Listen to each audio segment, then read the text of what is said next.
Buenas noches a todos y todas. La metodología de la clase ahora, como tenemos lecturas muy bien definidas, voy a hacer preguntas y ustedes van a participar más, ¿vale? Y voy a hacer exposiciones, voy a hacer una introducción básica y voy a hacer una serie de preguntas que me interesan que ustedes participen.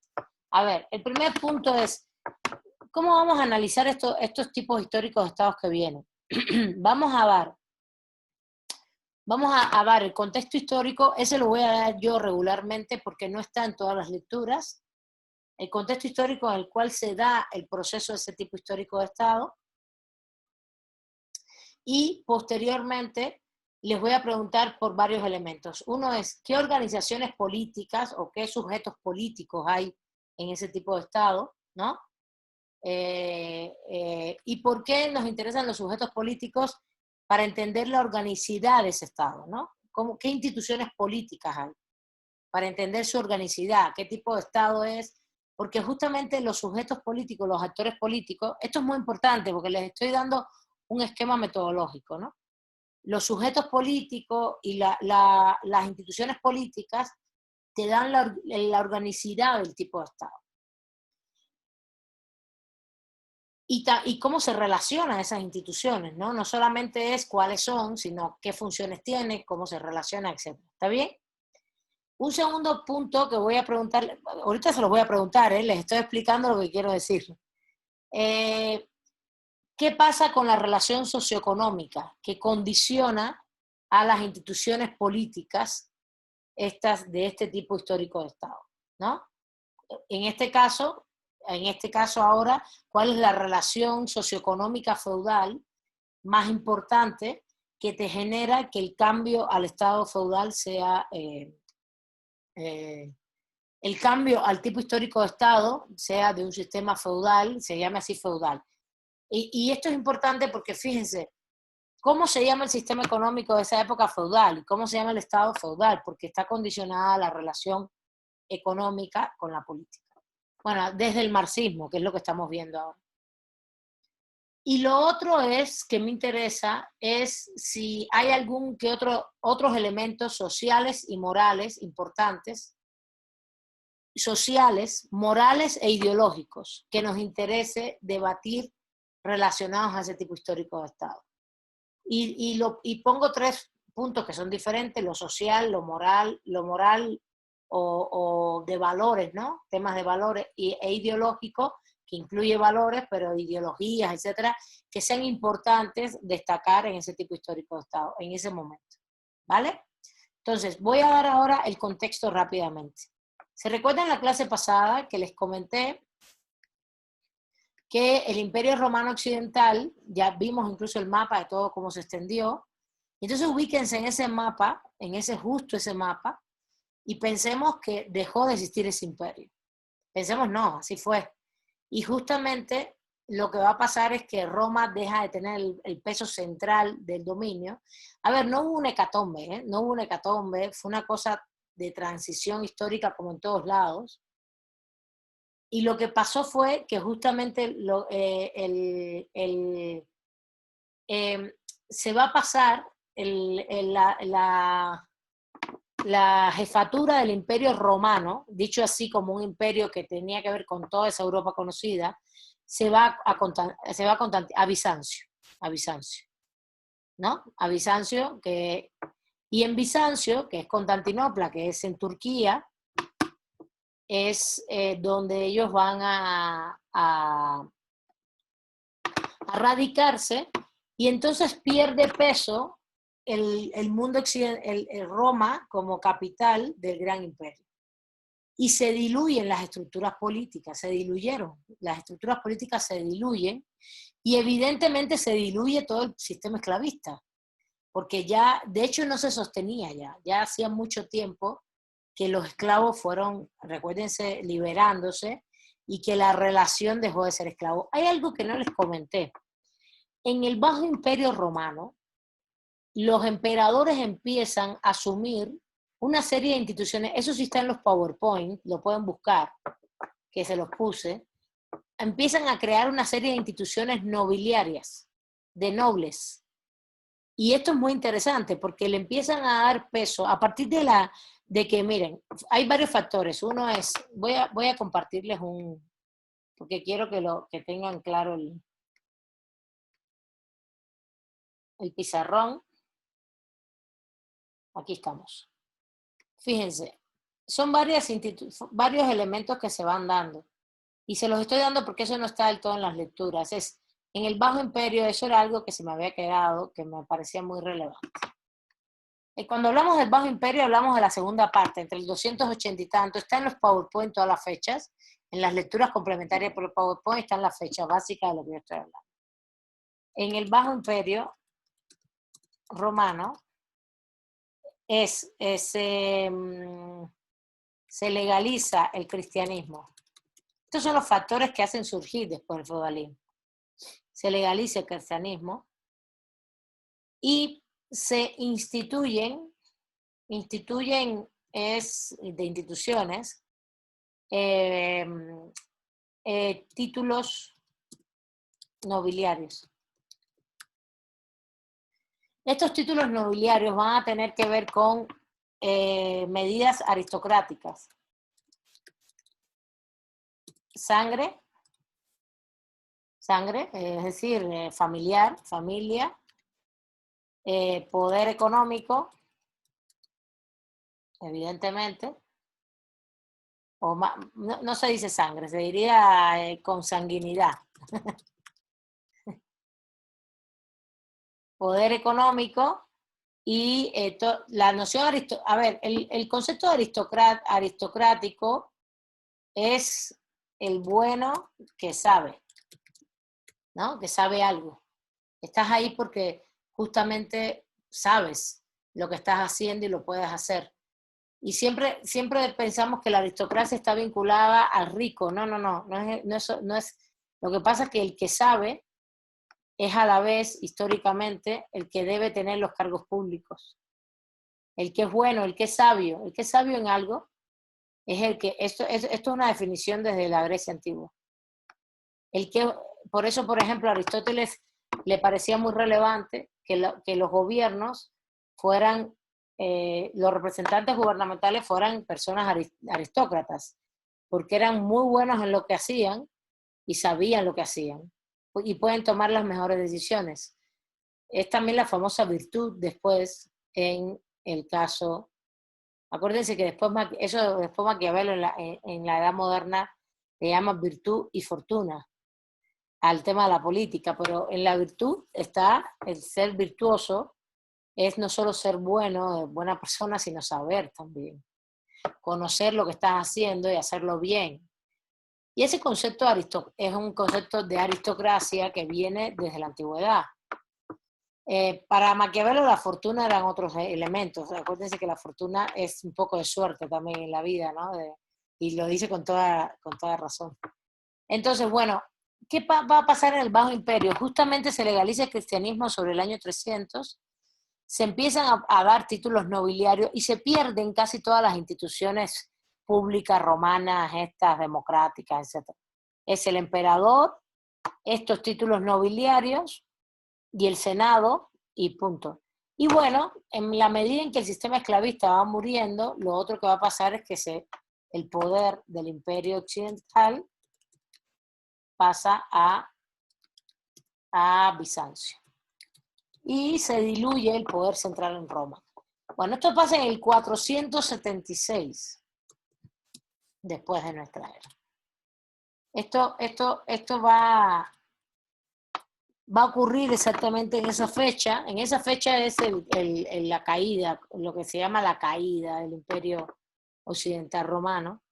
Claro que hay invasiones germánicas, hay de todo un poco, pero lo que va a pasar es que realmente toda la estructura esclavista está diluida.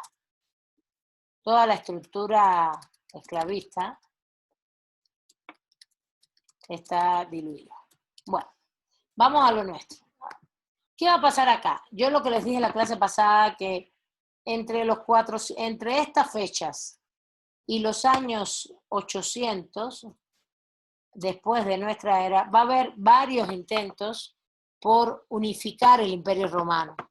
Es decir, va a haber como varias intenciones de determinados grupos de decir, bueno, vamos a volver a nuestra, lo que ellos llamaban en esa época, ¿cómo decir? Ellos le llamaban al Imperio Romano, el gran Imperio Romano sacro, como la mejor forma política que habían tenido la humanidad hasta ese momento. Para ellos fue como la cumbre de la humanidad. Y por eso es que querían regresar a él, ¿no? La cumbre del desarrollo, no solo por la cuestión imperial, sino por la expansión que tuvieron y por esta unidad política y económica, pero a la vez plural. ¿Se acuerdan que les dije que eso viene mucho del mundo helénico alejandrino, de Alejandro Magno, que es una unidad política económica con toda la riqueza que tiene, pero también plural, ideológica y culturalmente y religiosamente plural. Por tanto, fíjense, el poner el cristianismo como religión oficial te da la medida de una decadencia, y eso es en el 380, de una decadencia muy fuerte del imperio, porque una de sus características es la pluralidad religiosa, ¿no? Y la pluralidad cultural e ideológica. Entonces, ¿qué es lo que va a pasar en el mundo, lo que va a pasar a partir de aquí? A partir de aquí, lo que vamos a tener es justamente, aquí tengo, es que quería tener la lectura a mano, la de Gabriel. Sí la encontraron, ¿no? La de José A. de Gabriel. Sí la leyeron, ¿verdad? Bueno, está la de Voltaire y la de Gabriel. Que por cierto, ese texto, todos los tengo digitalizados y lo tengo en... Ah, ya, y hay que desencriptarlo. Está encriptado. Que yo hacía eso antes, cuando era antes, hace mucho tiempo. Bueno, ¿qué va a pasar en todo este proceso? En este proceso, vuelvo acá de nuevo. Lo que va a ocurrir es que van a intentar, como les dije, reactivar este imperio romano. La última experiencia es la de Carlomagno. Y esto es sobre los años 800, el imperio carolingio. Y eso no va a tener resultados. No va a tener resultados.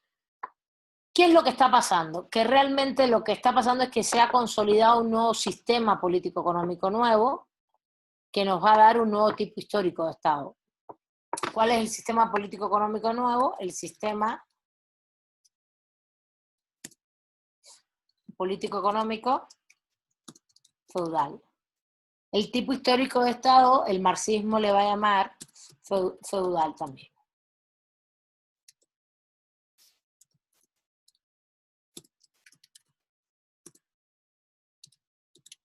Va a coincidir con los ámbitos políticos y los ámbitos económicos. Ahora, sí me gustaría que ustedes empezaran a participar a partir de ahora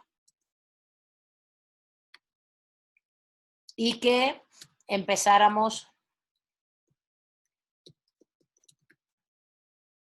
a ver cuáles son justamente esto que comenté, ¿no? Las organizaciones políticas. Esto está un poquito lento porque está grabando la otra clase. Las organizaciones políticas,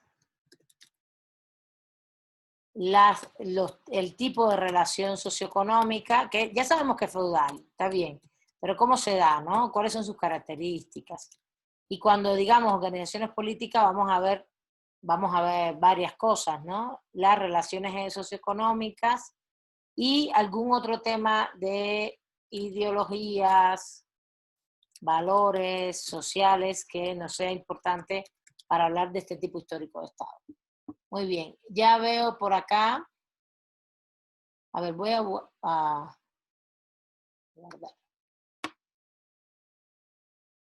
Después las vamos a copiar. Voy a darles la palabra primero a ustedes. Vamos. Araceli, adelante. A ver, cuéntame. ¿Cuáles serían las organizaciones políticas?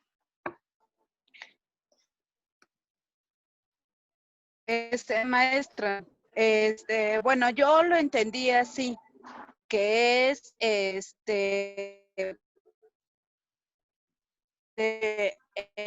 esclavismo pasamos ahí como de, porque podemos ver que del esclavismo hay un poco de capitalismo o de socialismo, pero todavía no entramos como que al feudalismo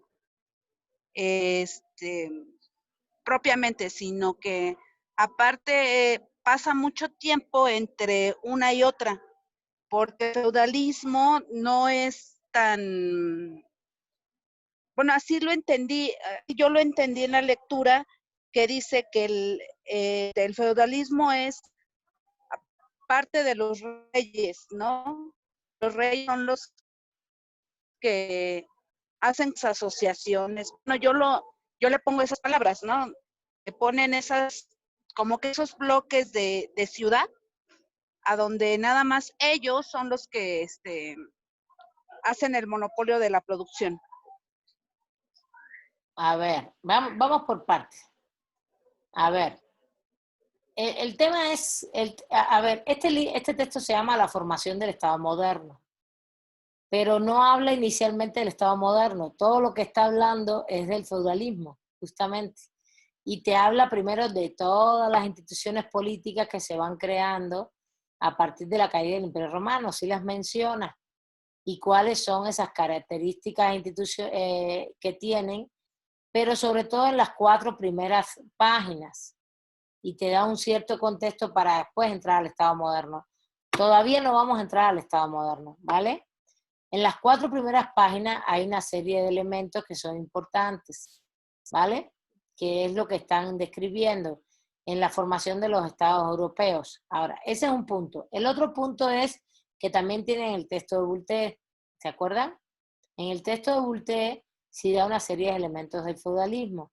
Entonces, yo pedagógicamente lo voy a dividir en instituciones políticas o organizaciones políticas, cómo es que se organiza la política en esos espacios y cómo se organiza la economía, ¿vale? La economía para poder dar el tipo histórico de Estado feudal. No vamos a... Por eso no mezclen, a lo mejor no les advertí que en esta lectura íbamos a ver solo hasta la página 4. Está bien, va a ver, Pedro, vamos, adelante.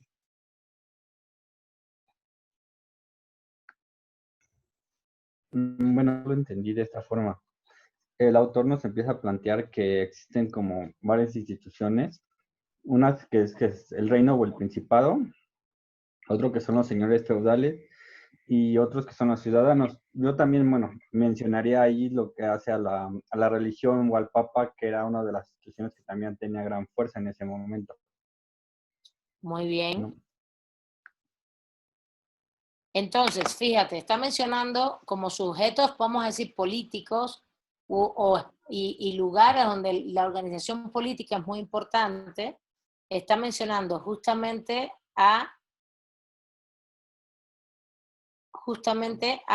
como acabas de decir, ¿dónde están los ciudadanos, Pedro?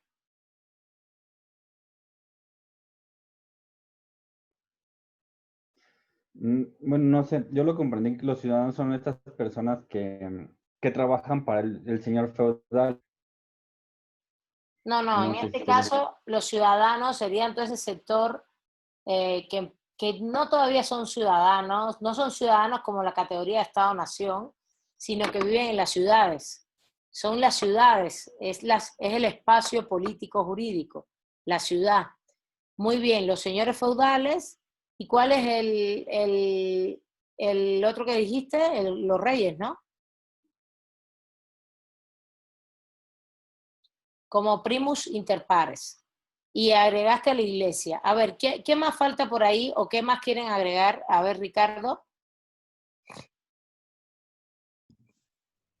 Sí, aparte de los elementos que mencionó el compañero, yo creo que faltarían los siervos principalmente y el ejército y los caballeros. Ya los demás ya los mencionó el compañero Pedro, que vendrían siendo el rey, los señores feudales, el papa, la iglesia. Muy bien, muy bien. Todo el sistema eclesiástico, muy bien. Faltan los siervos, muy bien, que es un sujeto político importante, porque ahorita vamos a ver, porque si estás viendo el tipo histórico de Estado feudal, tienes que ver todos esos actores. Y como bien dice Samuel aquí en el chat, que es lo que acaba de decir Ricardo, los caballeros, que dijiste, ¿no? Caballeros y, ¿qué más? Que son los vasallos. El sistema de vasallaje es muy importante, no solamente el sistema de servidumbre. Son dos sistemas de dominación muy importantes, el sistema de vasallaje y el sistema de servidumbre. Muy bien. ¿Alguien más quería comentar algo? Bueno.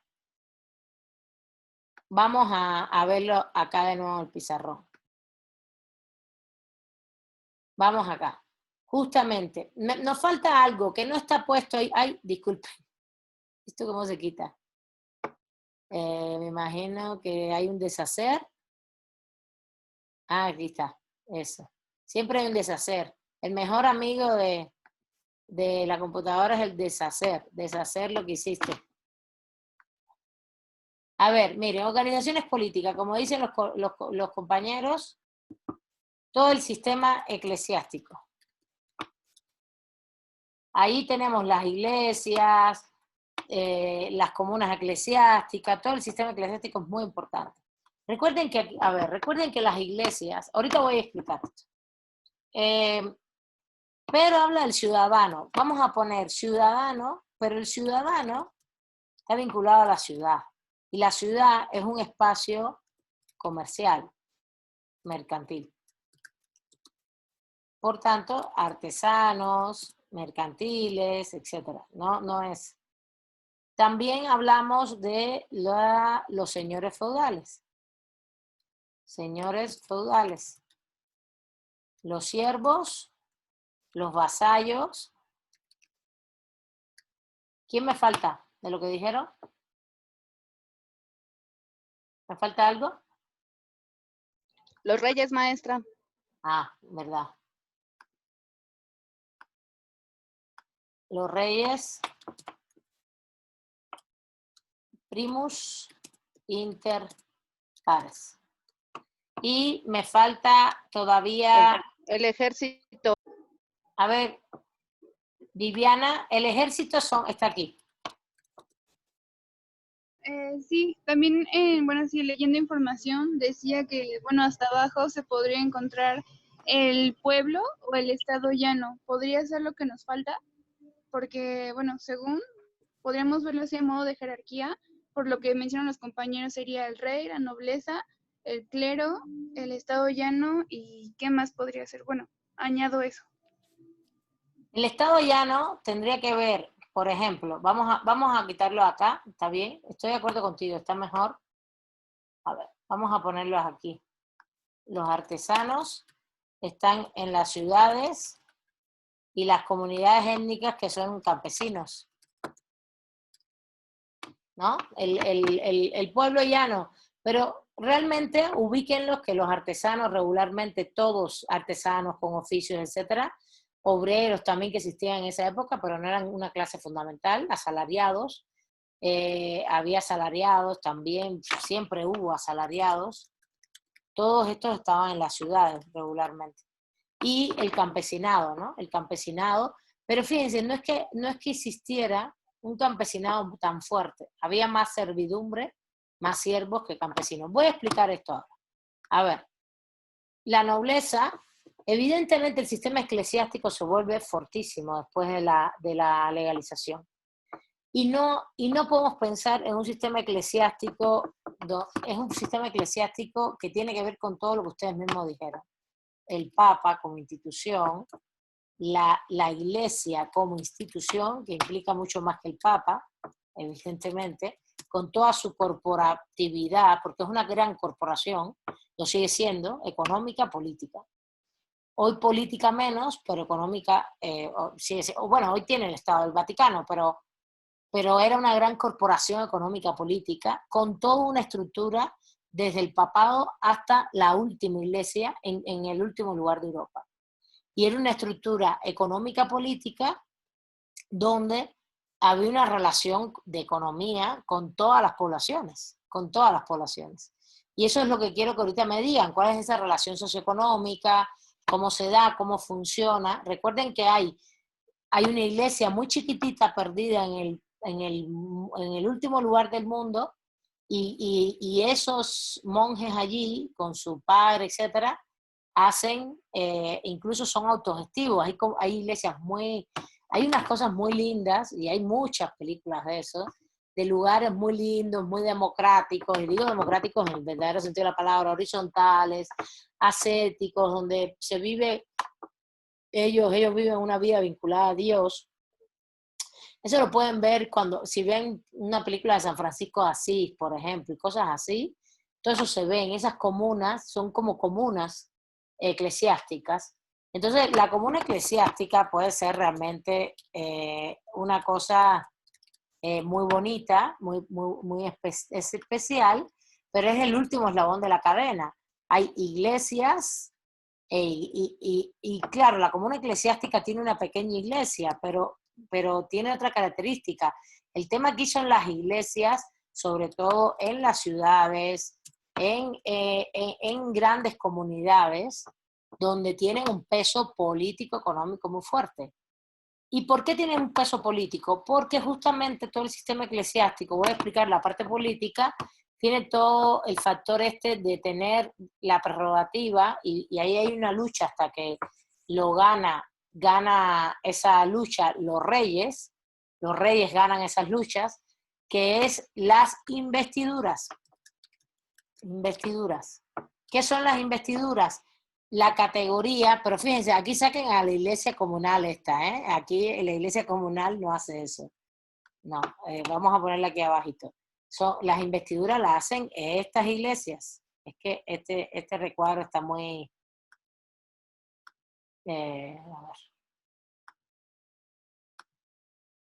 a ver si me deja ampliarlo. Aquí está. Justamente las investiduras lo hace el Papa, y estas grandes iglesias en las grandes ciudades, donde hay con toda esa estructura de arzobispado, cardenales. Esta es la estructura que quería comentarles. Arzobispos, cardenales, justamente hasta los padres de las iglesias. Y esas investiduras, eso es lo que están luchando todo el tiempo. ¿Quién genera justamente el nombramiento? Una investidura es un nombramiento. ¿Nombramiento de qué? De los títulos nobiliarios que empezaron antes, justamente en el Bajo Imperio Romano. Ser conde, acuérdense que ser conde, ser duque, ser duquesa, lo que fuere, condesa, no es un tema solamente político, es un tema económico. Eres parte de la nobleza. Es un tema de nombramientos, claro. Sobre los años 1000, y de ahí, y la iglesia de la comuna eclesiástica en la base es otra cosa, ¿no? Es una persona muy vinculada a las comunidades y vinculada incluso a la autogestión. Esta gente son vinculadas a la autogestión, a una vida ascética. Ascética es realmente una vida sin lujo, etcétera, etcétera. Bueno, y es muy importante que vean que en el sistema eclesiástico, además de que tenemos toda esta estructura vertical, y que tienen este poder político del nombramiento, sobre los años 1000 van a tener, fíjense, aquí estamos hablando entre el 800, disculpen, y el 1200. Se conoce como la Alta Edad Media, del 800 al 1000. Y del 1000 al 1200 como la Baja Edad Media. ¿Qué quiere decir eso? Que el mundo medieval, feudal, ese es su desarrollo, alta y baja, y muere. Y está justamente en este mapa que les enseñé en el PowerPoint, que es hasta donde llegó todo el Imperio Romano, toda la Europa continental, e incluso abarca evidentemente toda la zona donde no está el Imperio Romano, que sería el mundo germánico, Europa del Este, después lo que conocemos como Europa del Este, el Imperio Austrohúngaro, todo eso, todo el tema austrohúngaro. El Imperio Austrohúngaro es posterior, imperio, pero es todo el mundo austriaco, todo el mundo, todo lo que era la Hungría, todo esto es Europa del Este, y todo lo que era Rusia. Todo eso es abarcado por estas estructuras. Y Bretaña, es decir, lo que después, Inglaterra ya, el Reino Unido, lo que después fue Reino Unido. Entonces, no hay feudalismo en otro lugar, chicos y chicas, ¿eh? Ni hay feudalismo, ni hay sistema feudal en otro lugar. ¿Está bien? Es en esta etapa y es toda la Europa continental y la Europa anglo-sajona. ¿Vale? Bueno, seguimos. Claro, ustedes dirán, pero Milay, en China había como un sistema feudal. Sí, China, en China, en la India, en todos estos países medio orientales y orientales, hay determinadas formas que se pueden analogar. Por ejemplo, hay califatos, pero el califato no es igual que el sistema feudal, no es igual. Tiene otras formas, ¿eh? Eso está en el Islam, el califato. Y lo que está pasando en China en esta época es que hay un imperio, un gran imperio, el imperio Han, que empezó en el 200 antes de nuestra era, y el imperio se perpetuó hasta 1950, que fue la Revolución Cultural China y la Revolución Socialista. Entonces, realmente también hay que analizar las características específicas de todos esos espacios de manera diferenciada. Lo que decimos desde el punto de vista histórico, desde una filosofía latinoamericana sobre todo, es que el mundo feudal, como el que vamos a describir ahora, ese tipo histórico de estado feudal, solo es Europa, Eurasia, porque llega hasta Rusia, con toda una estructura, con todas las estructuras estas que estoy describiendo acá, políticas, económicas, jurídicas, y la Iglesia llegó a todos esos ámbitos, y Bretaña hasta 1500 que se separan de la Iglesia, ¿no? Evidentemente. Bueno, ahorita, después vemos eso. Eso lo vamos a ver con el Estado moderno. Entonces, la Iglesia, la común Iglesia, este es el poder político. ¿Cuál es el poder económico que tiene esa iglesia? A ver, ¿quién me dice?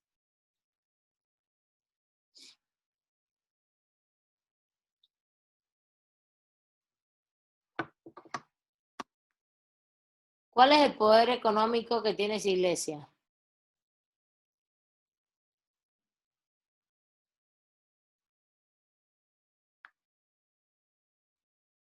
¿Nadie? ¿Cuál es la característica fundamental que hace a la iglesia no solo poderosa desde el punto de vista político, sino también económicamente?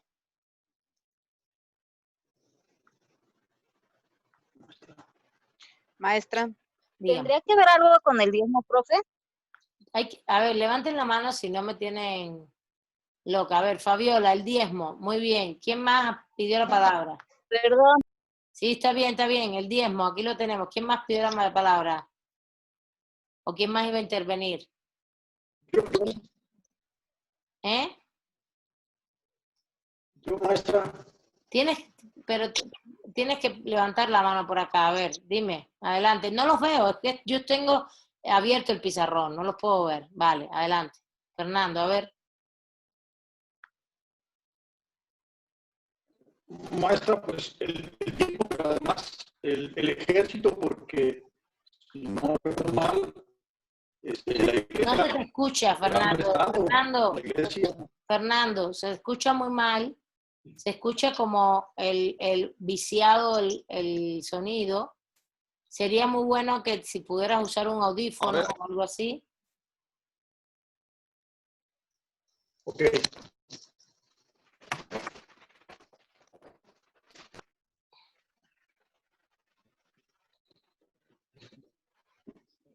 A ver, bueno, ¿quién me puede ir diciendo desde el punto de vista de temas económicos mientras Fernando pone su audífono?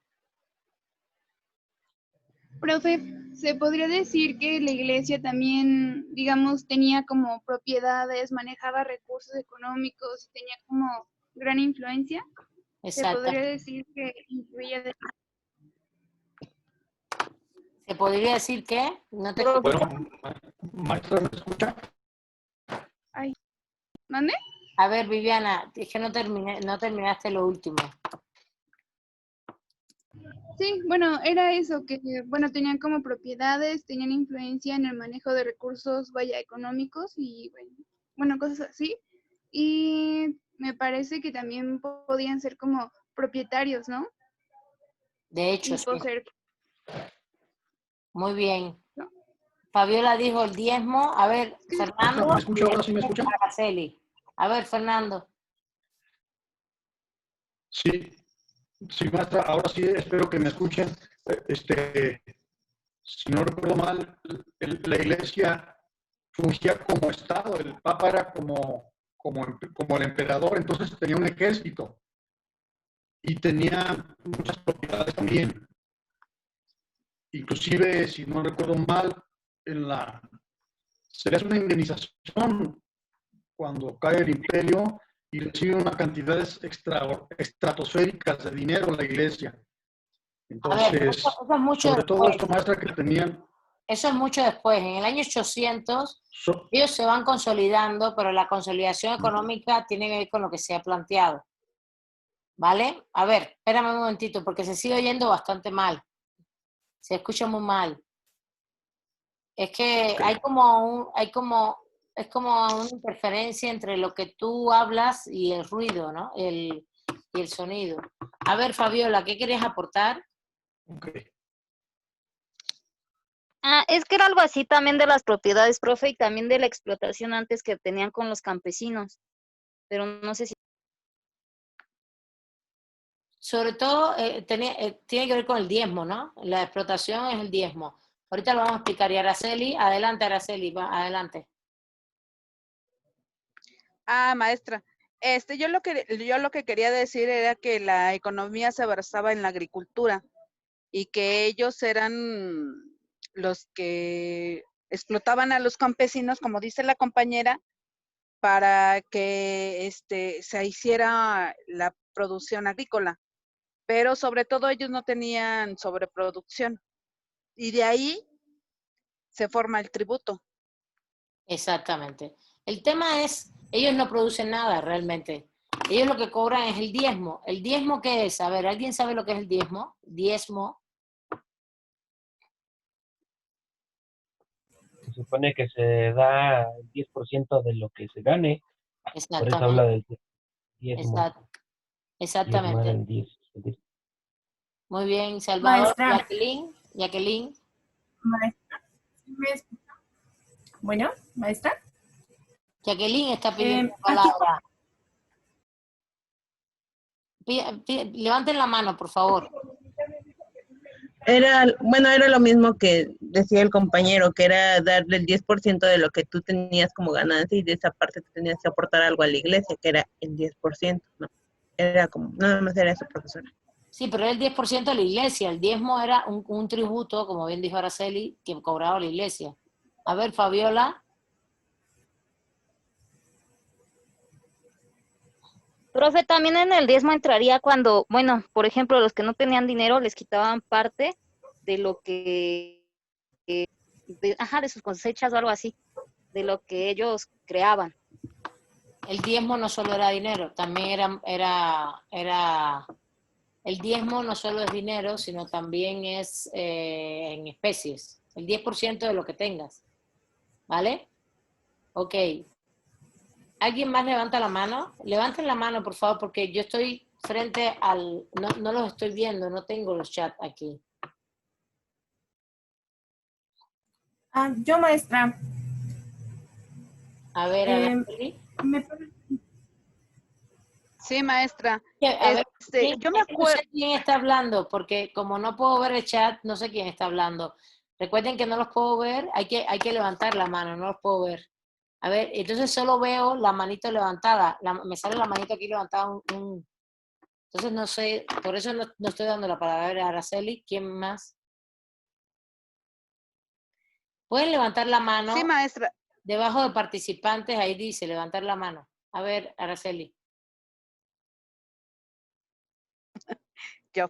Sí, maestra, yo recuerdo que los campesinos estaban tan desinteresados en el resultado porque los señores feudales se convertían en, como quien dice, en sus terratenientes, que eran como sus dueños. Entonces ellos tenían a fuerzas, como usted lo dijo, forzosamente, ya no sea nada más de dinero, más bien no había dinero en esa época, sino de sus bienes, ¿no? Sí. Tanto en producto como en trabajo. Muy bien. A ver, ahora sí te veo que eres Marisela, ¿verdad? Dime, Marisela.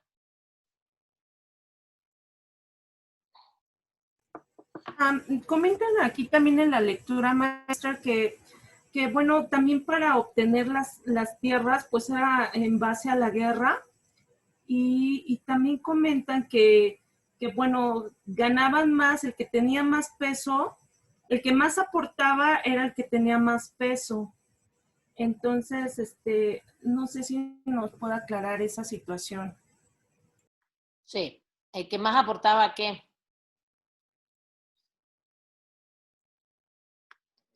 ¿Te acuerdas? Yo, maestra. El poder, ¿no? Me imagino aquí. No, el que más aportaba a la iglesia. A ver, ¿quién dijo yo? Porque es que ustedes Yo me acuerdo, yo, maestra, yo me acuerdo que en la lectura decía que había como que señores, o los reyes eran los que iban adelante, pero con su gente a la guerra. El que más aportaba gente para ir a la guerra era el que ganaba más. Y que tenía más propiedades, más siervos. A ver, quiero que entiendan dos cosas. Ninguna institución política en el feudalismo es una institución que no sea económica. Por eso la característica del tipo histórico de Estado feudal es muy importante, es muy interesante y muy clara. Más que después, el Estado moderno ya tiene otras características y después todas sus figuraciones son no siempre todo lo que implica la política y el derecho implica lo económico, no siempre, es diferente. Se relacionan pero no es igual. En el caso del Estado feudal hay una mezcla muy fuerte entre las instituciones políticas y las instituciones económicas. El que la iglesia sea un sujeto político no es solo un tema de dominación ideológica, que es lo que normalmente, el sistema eclesiástico es lo que normalmente uno dice, tiene poder político, recuerden la primera unidad, si tiene el poder político, ¿no? Si lo tiene, entonces lo ejerce y toma decisiones. Bueno, en este sentido, el sistema eclesiástico tiene poder político porque toma decisiones como estas que les dije de las investiduras, porque internamente, como dijo Fernando, sí tienen un ejército, el ejército eclesiástico, que no es un ejército puramente eclesiástico, sí tenían hombres, una guardia, por ejemplo, una guardia con cientos de hombres preparados, etcétera, etcétera, pero también se unían a ellos, depende de si siempre había como invasiones territoriales, etcétera, etcétera, se unían en momentos determinados con ejércitos de los señores feudales o de los reyes primos interpares. Por tanto y demás, o se enfrentaban entre ellos. Por tanto y demás, sí hay un poder militar, sí hay un poder político e ideológico, porque fíjense aquí lo ideológico que sería, ahora se los voy a explicar, y también hay un poder económico. Para terminar lo del poder económico, tienen tierras y propiedades, eso está clarísimo, tienen muchísimas tierras que las fueron acumulando, y esto es de manera impresionante, las van acumulando en esa expansión de iglesia por iglesia y van acumulando tierras, y sobre todo en esa estructura central de una iglesia central con un papado, con una estructura de arzobispos, cardenales, etcétera, que implica que tengan tierras. Era una persona jurídica. Era una persona jurídica que adquirían tierras, compraban tierras, vendían tierras. Estaban en la transacción, porque justamente lo que dijo Araceli es muy relevante. ¿Qué tipo de sociedad económica tenemos en esta etapa? Pues justamente una sociedad económica basada en la tierra, en la propiedad de la tierra. Sí, agricultura, pero sobre todo la propiedad de la tierra. ¿Está bien? ¿Se entiende esto? ¿Se entiende esto? ¿Alguna duda hasta aquí?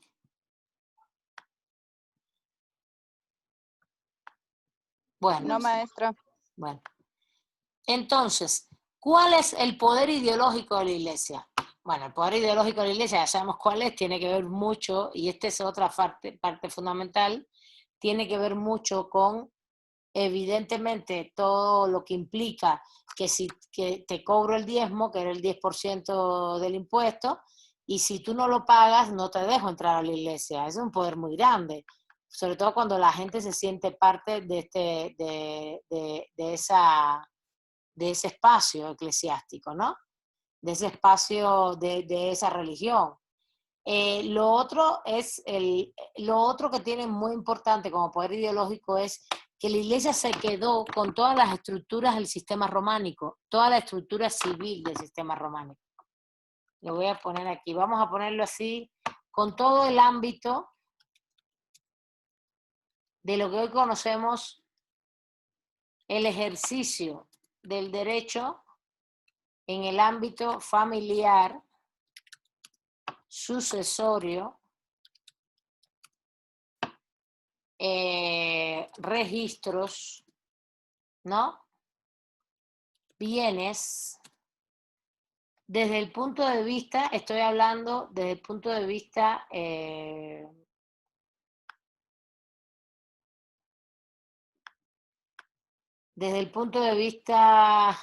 a ver, es que estoy intentando alargar acá. Todo lo que conocemos hoy como derecho civil. ¿Qué implicaba esto? Que avalaba los matrimonios, y los matrimonios tenían que ser entre personas de las mismas castas, porque es una sociedad de castas. En el fondo es una sociedad de castas. Es una sociedad de castas donde tú perteneces a cada casta. Señor feudal es una casta, ser siervo es una casta, ser vasallo es una casta, ser rey primos inter pares es una casta, ¿no? Lo otro es el estado llano, como decía, o el pueblo llano, ¿no? Estas comunidades étnicas campesinas, los artesanos en las ciudades, los asalariados en las ciudades. A ver, Viviana, dime, adelante. Sí, bueno, es que estaba viendo en un libro y bueno, quería preguntarle algo. Le voy a leer lo que dice y ahorita le formulo la pregunta. Dice, la Iglesia Católica, Apostólica y Romana fue la gran heredera de la tradición política del Imperio Romano. Ahora, lo que usted nos acaba de mencionar, ¿se refiere a esto? Sí, sí fue heredera del derecho, y es lo que ellos armaron después como derecho canónico, justamente. Lo que pasa es que el derecho canónico, a ver, ellos son los herederos de todas las regulaciones, pero no es que se quedaban con las leyes. A ver, entiendan que esto es un sistema, es un medio atomizado, la Iglesia está en toda Europa, entonces ellos son los que tienen todas las prerrogativas desde el punto de vista sobre todo el derecho civil en todos los espacios donde están. Son los que autorizan los matrimonios, los que registran a los hijos, los que hacen también registros de bienes. Estamos hablando entre el 800 y el 1200. Hacen los registros de los bienes, por tanto hacen censos, hacen catastros de quién es una cosa, de quién es la otra, llevan todos los libros de registro, porque además son los que saben leer y escribir, sobre todo por eso. Si saben leer y escribir, son los sacerdotes los que saben hacer esto, son sus grupos, los espacios, y por eso no es menor que justamente en esos espacios eclesiásticos surjan en los años 1000 las universidades por primera vez. Y eso también tiene que ver con el derecho.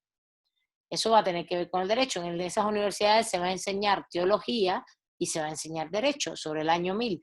Pero justamente, a ver, esto es lo que ellos hacen inicialmente, para que lo tengan claro aquí. Ahora, en esa sociedad de castas están decidiendo muchas cosas. ¿Sí lo ven? Lo están decidiendo muchas cosas en esa sociedad de castas porque ellos tienen el poder decisorio simbólico, no solo el eclesiástico, el religioso, el de darte una extremaunción, el de darte, el de, ¿cómo se llama esto que hacen los padres a ustedes, a los creyentes? No me acuerdo. Bueno, ese es un pequeño problema que tengo yo porque no tengo nada que ver con el tema. ¿Los santos óleos, algo así, profe? ¿Cómo? No te entendí Los nada. santos óleos, algo así se llama, ¿no? No, eso que ustedes hacen, que ustedes antiguos, van con sus hijos, le hacen la primera comunión, la segunda, la tercera, la quinta, la cuarta, la 2000. Confirmación, primera comunión y bautizo. Todo eso. Son los sacramentos. Los sacramentos, gracias. Ya, creo que se llaman los sacramentos. Ustedes, todo ese tipo de sacramentos te lo hace. Y si tú tienes un matrimonio entre un vasallo, una vasalla o una sierva y estás junto con un señor feudal, pues claro que no te lo van a hacer ningún sacramento. Porque es una sociedad de castas, es una sociedad donde la iglesia decide en qué casta tú estás, o lo va decidiendo en la medida que hay una relación consanguínea, es de castas, y esos son los elementos sociales que les decía que eran importantes ver que no solamente íbamos a ver las relaciones socioeconómicas, ya aquí se me acabó el pizarrón, ya no tengo más espacio, las relaciones socioeconómicas es de la tierra, sino el tema social, que es de castas, que implica que tú tienes una posición en la sociedad específica y nadie te lo puede quitar, porque es un tema de consanguinidad, es un tema de relación consanguínea. Si tú eres hijo de siervos, vas a ser siervo toda la vida. Si eres hijo de señores feudales, vas a ser señor feudal. Si eres hijo de rey primos inter pares, vas a ser una familia regia, y así sucesivamente. ¿Sí? Si eres hijo de campesinos o una comunidad étnica, vas a estar perdido en el monte por allí. Y sí, entonces, quiero que entiendan esto porque esto es muy relevante, porque es la iglesia la que te va condicionando ese proceso. A ver, Viviana, adelante. Sí, disculpe que levante tanto la mano. También, bueno, tenía una duda. ¿Alguna vez en la materia de cultura científica y humanística retomamos como este tema del feudalismo, todo esto en Europa? Y no sé si coincide, pero decía que, por ejemplo, Maquiavelo, en su obra y en su manera de pensar, decía que el hombre podía autodeterminarse y no seguir con lo que le decía que podían ser. Por ejemplo, como se lo acaba de mencionar, si eres siervo, siempre vas a ser siervo. Si eres tal, siempre vas a ser tal. Lo que él decía, o lo que anunciaba, por decirlo así, es que el hombre tenía como la capacidad de autodeterminar su destino mediante, digamos, la acción, ¿no? O sea, que podía moldear, más no seguir lo que le decían. No sé si es más o menos como de la época o algo así, porque no sé, lo recordé y me parece importante. Pero Maquiavelo ya está hablando de la modernidad, y si habla del medio feudal, sí, el tema es que la iglesia te modela, no solo tiene poder económico, sino tiene un poder simbólico donde te modela ideológicamente quiénes son las personas. Y claro, la modelación ideológica tiene que ver con un fundamento religioso. Tú eres siervo porque Dios quiere que seas siervo. Y te tienes que quedar siervo porque Dios lo quiere así. El fundamento de la sociedad de castas consanguínea, y cuando digo consanguínea es porque justamente tiene que ver con este proceso de en qué casta estás, en qué grupo social estás, debido a tu relación familiar, va a tener un fundamento religioso. ¿Vale? Fundamento completamente religioso. Fernando, adelante, dale, adelante. Sí, maestra, sobre todo esta parte de que lo que damos del Imperio Romano, bueno, lo que era la Iglesia, ya lo decía usted, y yo quisiera agregar, usted corríjame, también la estructura imperialista, maestra, desde cómo de la religión. Es decir, desde que ahí este emperador fue el que instituyó el cristianismo y luego el catolicismo y se hace monoteísta el Imperio Romano. Esa es una herencia también. Fernando, ustedes lo entienden, yo no entiendo lo que estás planteando porque el audio es muy malo, no se escucha, no se entiende. ¿Por qué no lo escribes en el chat? Intenta apagar tu cámara. O apaga tu cámara y habla a ver si se escucha mejor. Ok. ¿Ahí me escucha mejor, maestra? A ver, creo que sí. Adelante, a ¿Sí ver. me escucha mejor? Sí, creo que sí. Adelante, habla. Bien. Sobre todo, sí, que desde que el emperador, ahorita se me fue el nombre, que instituyó el monoteísmo en el Imperio Romano, es parte de la herencia que deja el Imperio Romano en la Iglesia. Y luego, pues, si nos damos cuenta, pues la Iglesia está regada en todo el mundo y es, yo creo que un punto fundamental que hay que observar.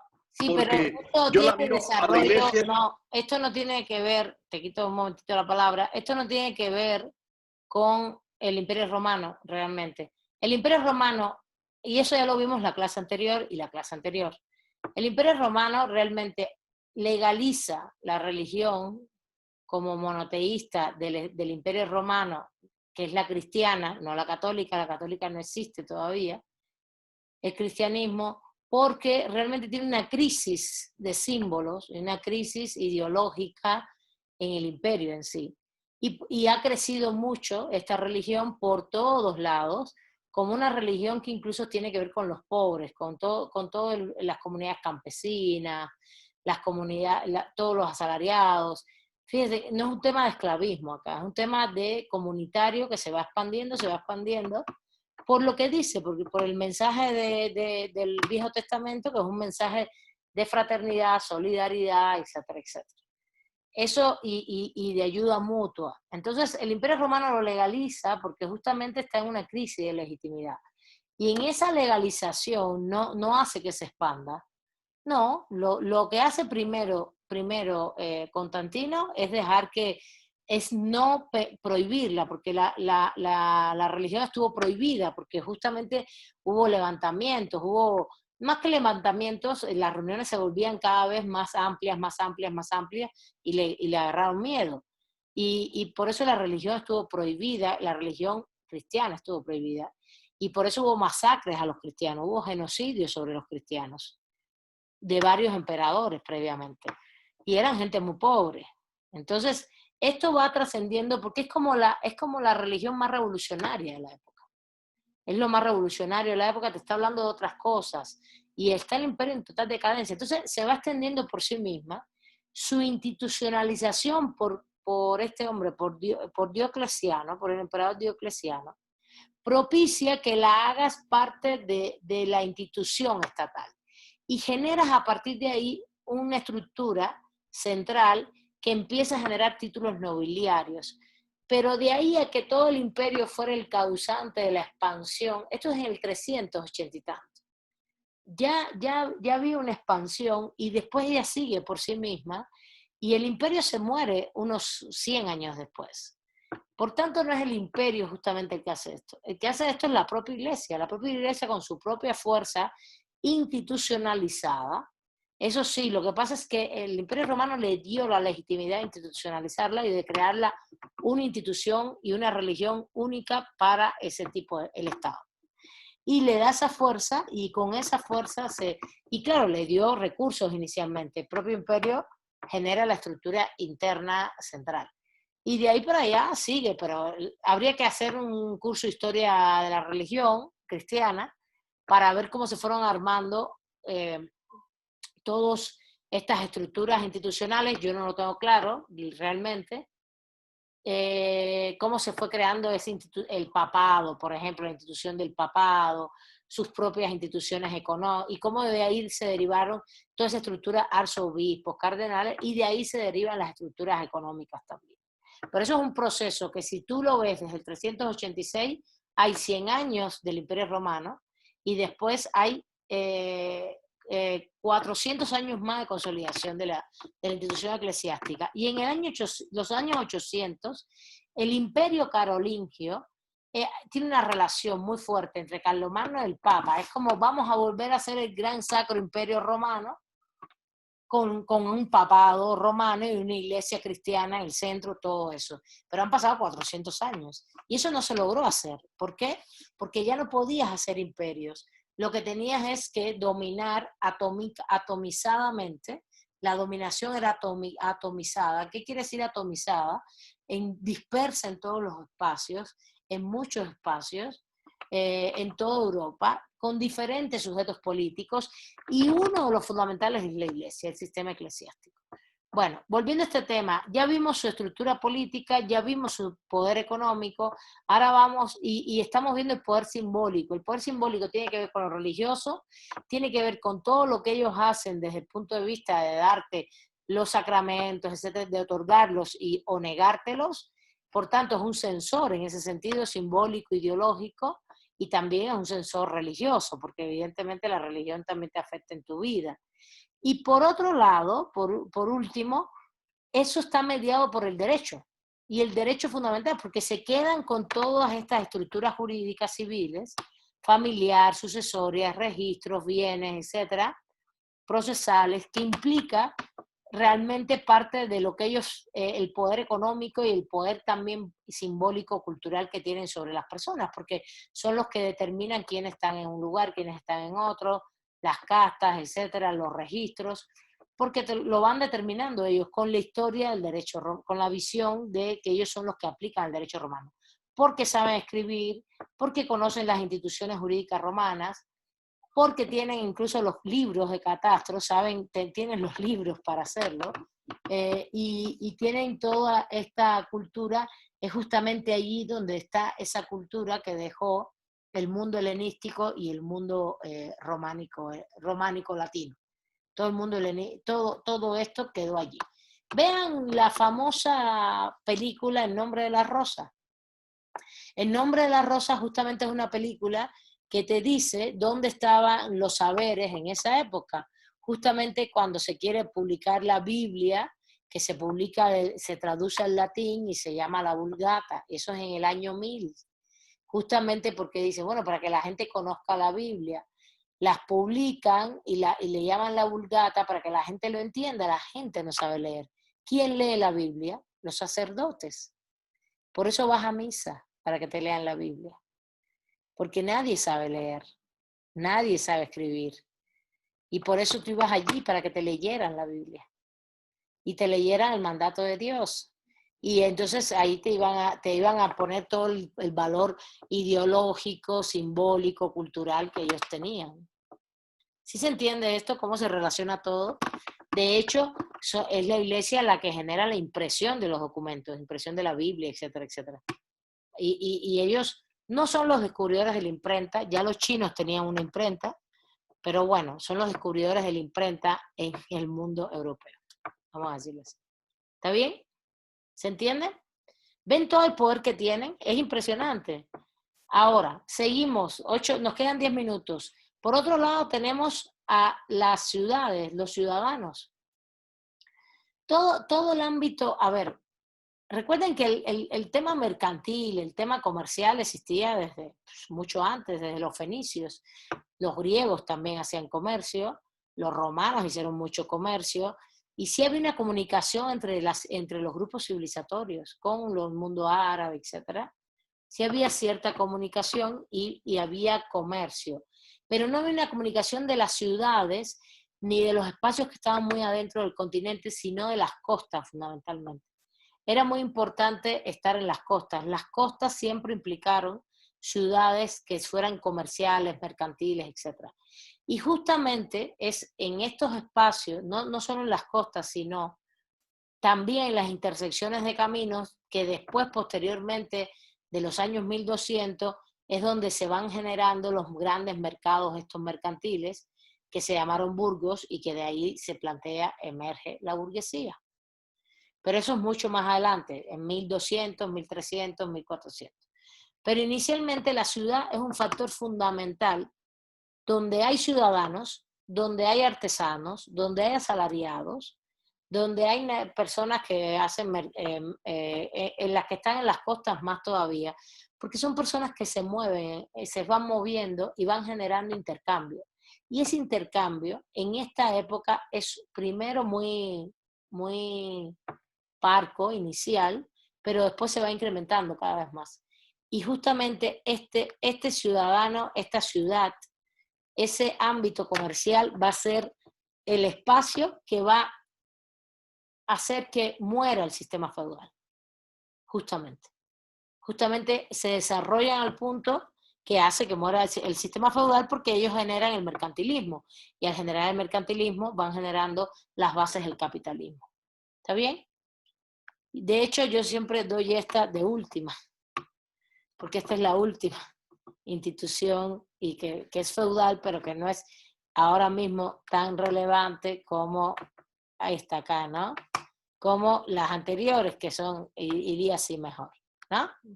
Entonces, ¿quiénes son los señores feudales? Rápidamente, porque los señores feudales son justamente personas que por su casta son señores feudales porque sus padres lo han sido, porque vienen de títulos nobiliarios románicos y así sucesivamente, que porque tenían tierras, etcétera, que entonces también van a tener un nombramiento que puede ser nobiliario, ¿no? Conde, duque, etcétera.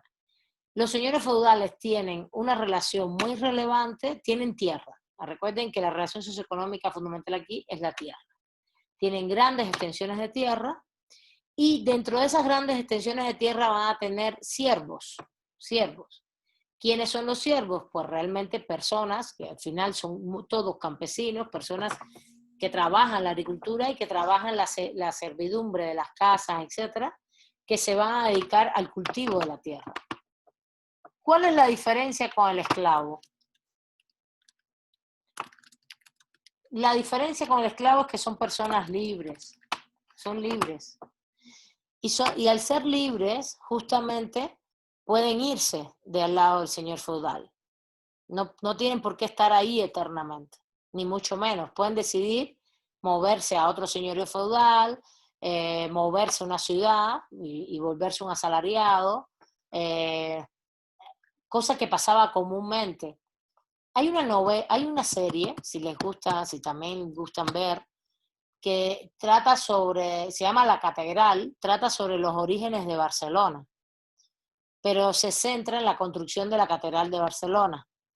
Ese es el centro de la serie, pero la historia es una historia muy feudal. Mira, esa es una historia muy feudal.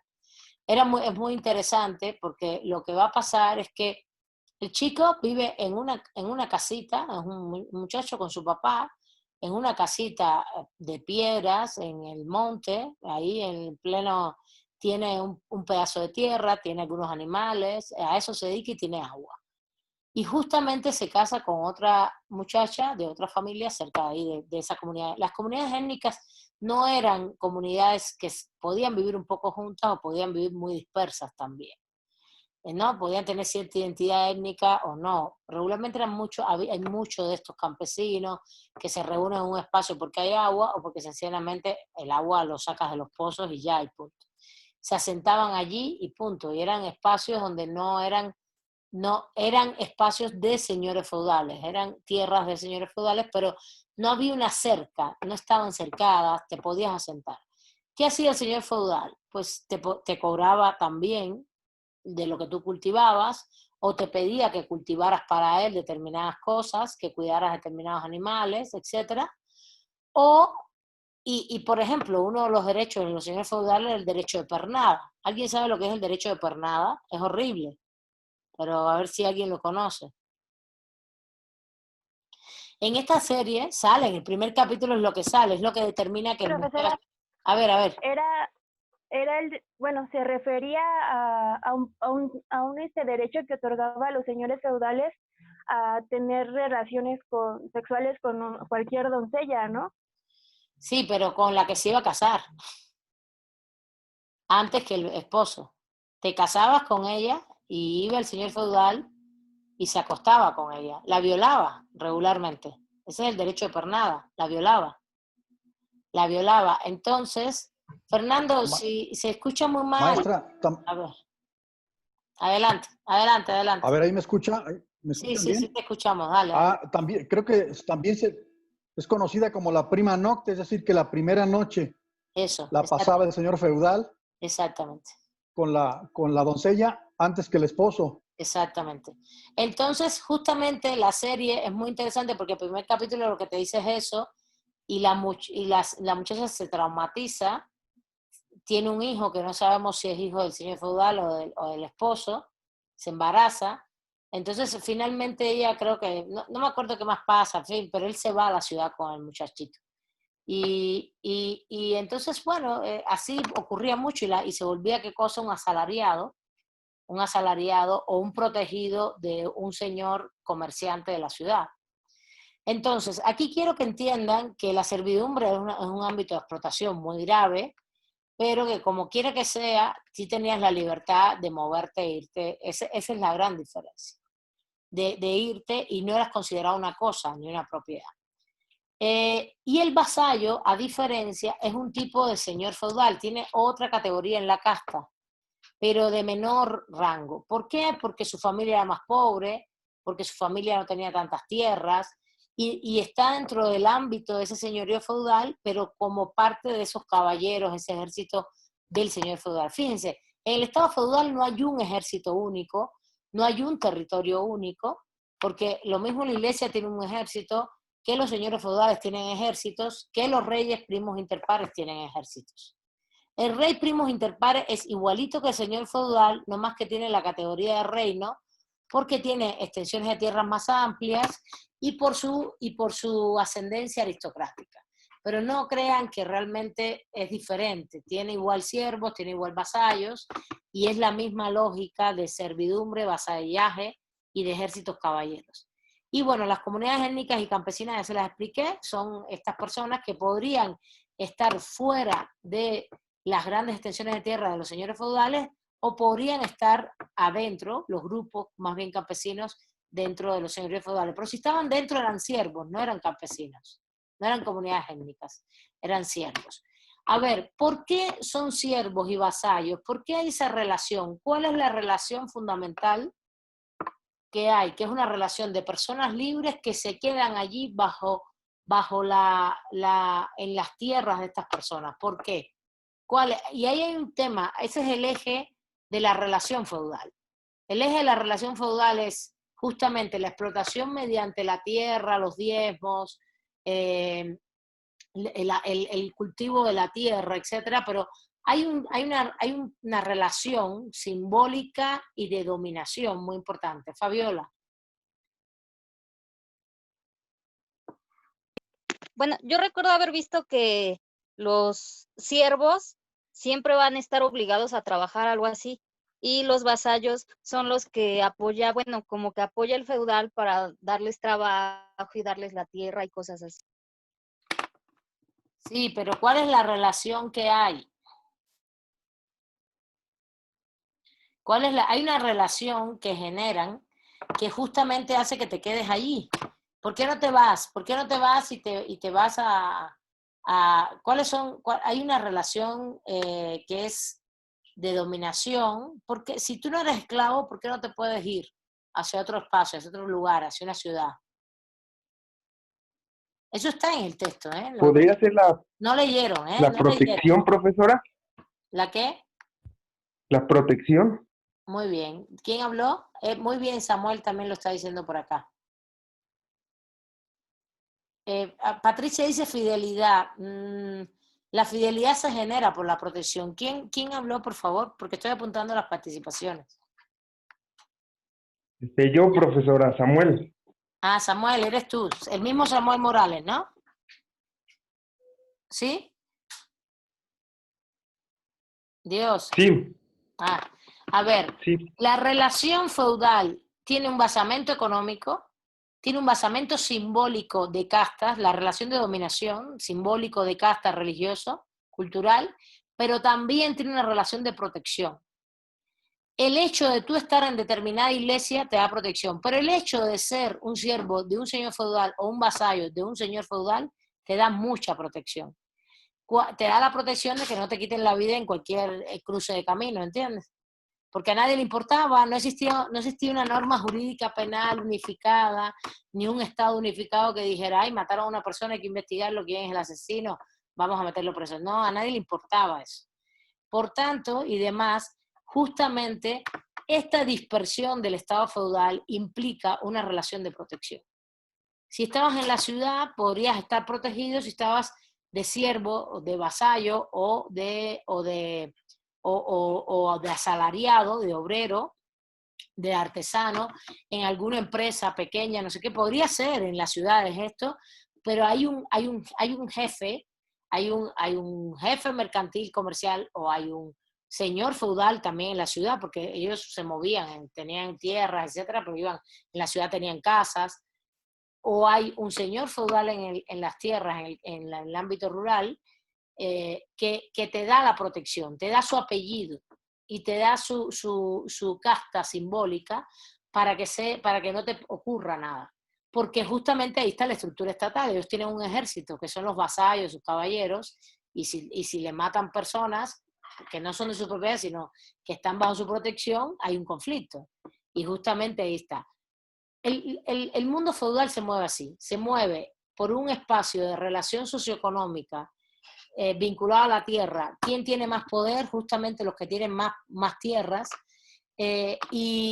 como una sociedad de castas. Cuando digo de castas es que tu estructura en la sociedad, tu condición social en la sociedad está determinado por un fundamento religioso, propiciado por el sector eclesiástico y por toda esa estructura de señores feudales, reyes, primos inter pares.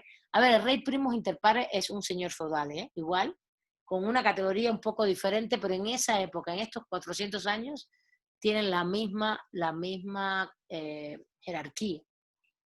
Y con vasallos y siervos. Y la protección es fundamental. Por eso se quedan allí, por eso están allí, por eso también, como creen que ahí esa es su condición de ser siervo, y eso, como dijo Patricia, genera fidelidad, evidentemente. Y luchan con su señor feudal, luchan dentro, sí tienen caballeros y vasallos, pero también luchan los siervos si es necesario. ¿Está bien? Esa es la estructura del Estado feudal. Esta es la estructura político. Ya dimos los elementos económicos e incluso muchos elementos sociales, como les había dicho que me interesaba que tuvieran, elementos sociales, ideológicos que había puesto aquí abajo, ¿no? De valores sociales que tiene que ver con la conformación del tipo histórico del Estado feudal. Ya para cerrar, un minutito nada más, porque el lunes ya no tenemos clase, el lunes es feriado, quería comentarles que es un tipo de Estado histórico, uno, que tiene realmente una dispersión y atomización de las organizaciones políticas y por tanto una gran dispersión y atomización de lo jurídico. Recuerden que la Iglesia se quedó con todo este ámbito que les puse aquí, que no es el derecho canónico, es toda la estructura románica del derecho civil que implica todo un diálogo. Fíjense, realmente yo siempre le digo esto a los estudiantes, no es que la gente se pase matando a otra persona, agrediéndolo, no. La gente lo que hace es que nace, se casa, compra y vende bienes, permuta, produce, vende, tiene hijos, se muere, deja bienes. Eso es lo que hacemos en la vida. Matar a alguien, agredir a alguien es excepcional, es un delito. Y justamente el derecho penal en esta época no va por ahí. El derecho penal es aplicado por cada grupo, por los señores feudales, aplicaba sus sanciones dentro de su señorío feudal, los reyes primos inter pares igual dentro de su pequeño reino y su señorío, que es un señorío feudal. Las ciudades tenían estatutos donde aplicaban ahí también sus normas jurídicas internas, las comunidades también. Entonces hay mucho pluralismo jurídico, hay un harto pluralismo jurídico, aquí sí hay muchas normas de usos y costumbres en todos los espacios. Y entonces realmente el derecho no está ni en un solo lugar y el Estado tampoco. Esa es la gran característica del tipo histórico del Estado feudal. Y su gran relación socioeconómica es una relación de servidumbre, como ya dijimos, de vasallaje, pero vinculada a la protección, no solamente al tema económico. ¿Está bien? No sé si tienen alguna duda del tipo histórico de Estado.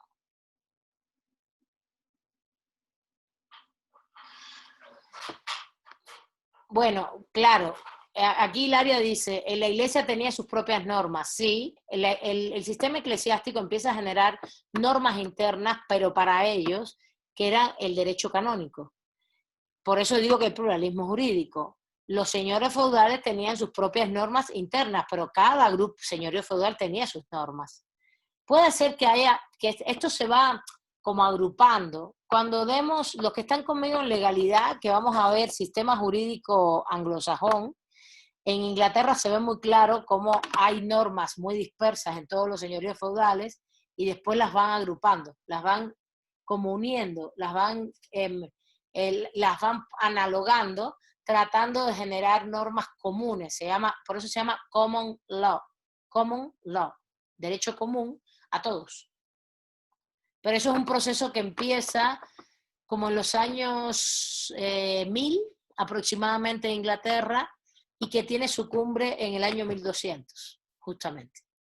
1200, 1300. Eso lo vamos a ver en legalidad los que están conmigo allá en sistema anglosajón. Pero mientras, en estos 400 años en toda Europa, la dispersión jurídica política es impresionante y bueno, la característica de la relación feudal del tipo histórico feudal es este. Va bien, Hilaria, pero yo leo lo que tú pusiste, no hay problema. ¿Alguna duda, chicos y chicas? Pues hay que leer los textos y terminando, ya vamos a seguir hacia el Estado moderno. Esa lectura y todo lo que tiene también el texto de Julio Fernández Bulté. Pero nos vemos hasta el otro miércoles. El lunes es feriado, así que el lunes hay que descansar. Nos obligan a descansar. No, está bien. Sería bueno descansar un poquito. Y así leen y se ponen al tanto. A ver, les recomiendo rapidito algo. No tienen ninguna duda, voy a dejar de compartir el pizarrón. Solo que lo voy a guardar para tenerlo como guía.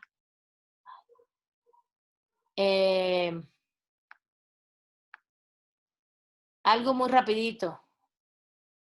Compañeros y compañeras, pónganse a leer y les pido, les debo un examen. El examen se los voy a subir mañana. Ya mañana va a estar. Les mando un correo. Por tanto, van a tener una semana completa. No se los quise poner antes porque muchos coinciden con legalidad para que no se pusieran nerviosos y nerviosas. Entonces, si tenían su primer examen, tuvieran ahora el otro examen. Pónganse a leer bien todo lo anterior, el fin de semana y todo esto, y el lunes agárrenlo para repasar, y pueden tener el lunes para hacerlo si quieren, o el martes. Van a tener una semana para hacerlo una vez que yo lo suba todo, ¿vale? Entonces, tienen una semana completa, lo hacen, y el otro miércoles ya estamos en Estado moderno, ¿vale? ¿Listo? Vamos a ir más rápido ahora. Bueno, muchas gracias a todos y todas. Descansen. Gracias, profesora.